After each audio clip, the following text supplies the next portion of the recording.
Kalau kita melihat kecerdasan buatan sebagai anugerah, kita bisa mulai dari sudut pandang bahwa segala potensi yang dimiliki manusia termaksud kemampuannya dalam mengembangkan teknologi informatika itu merupakan wujud dari anugerah Tuhan. Jadi Tuhan menciptakan manusia dengan akal budi yang unik ya, yang memberi kita kemampuan untuk memahami, menciptakan dan mengembangkan ilmu serta teknologi untuk tujuan yang baik.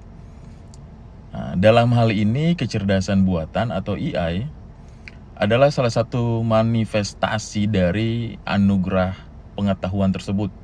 Jadi AI adalah buah dari kemampuan manusia dalam mengolah data dan merancang mesin yang mampu belajar dan beradaptasi. Jadi pada dasarnya AI adalah alat atau sarana yang diciptakan oleh manusia untuk membantu menyelesaikan berbagai tantangan yang ada dalam kehidupan. Nah, baik dalam bidang kesehatan, agama, pendidikan, pelayanan publik, maupun aktivitas kehidupan kita sehari-hari.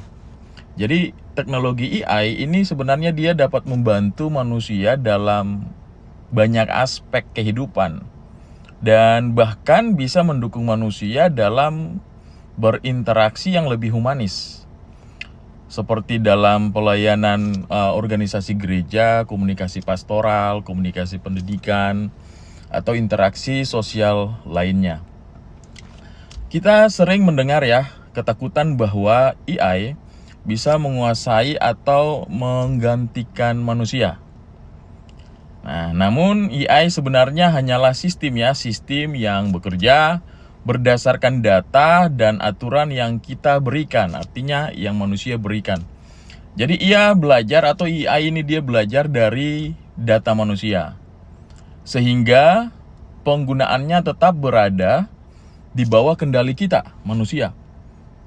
Justru disinilah letak tanggung jawab kita ya sebagai manusia yang memiliki akal budi dan perasaan untuk bisa memanfaatkan teknologi ini dengan bijak sesuai dengan nilai-nilai kemanusiaan dan keimanan kita. Dengan memandang AI sebagai anugerah, kita sebenarnya bisa lebih fokus pada bagaimana AI bisa membawa manfaat bagi masyarakat luas. Bukan lagi menakutkan sebenarnya. Jadi AI justru bisa kita lihat sebagai mitra dalam mempercepat pencapaian tujuan mulia kita, seperti meringankan pekerjaan manusia, memperluas wawasan, dan bahkan memperdalam pelayanan kita kepada sesama. Jadi sebenarnya narasi ini mau mengingatkan kita bahwa teknologi termaksud AI bukan untuk kita takuti sebenarnya, melainkan untuk kita manfaatkan secara bertanggung jawab demi kemajuan bersama dan sebagai wujud syukur kita atas karunia Tuhan yang luar biasa. Jadi AI ini kan dia sebenarnya sebuah mekanisme dari, oleh, dan untuk. Jadi manusia kita kemudian yang merancang, menciptakan prinsip-prinsipnya. Jadi kita yang merancang, kita yang menciptakan, artinya manusia yang mengendalikan AI dan kemudian manusia yang lebih pintar ya dari AI, karena dia yang buat, itu berarti dia yang lebih pintar dari AI. Nah, kemudian manusia memberikan mesin itu dia belajar. Kemudian itu dia diberikan nama dari perspektif machine learning. Jadi machine learning atau sebuah prinsip komputer yang belajar dari data. Jadi semakin banyak kita manusia mentraining mesin atau komputer kita dengan memasukkan pertanyaan, kata-kata, dan banyak pengetahuan di dalam AI itu, dia kemudian menjadi pintar.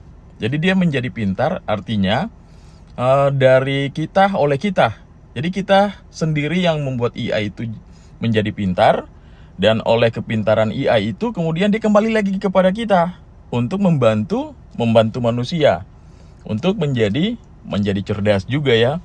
Jadi sebenarnya prinsip positifnya ini merupakan anugerah Tuhan dalam prinsip merawat pengetahuan dan menerapkannya menjadi sebuah inovasi.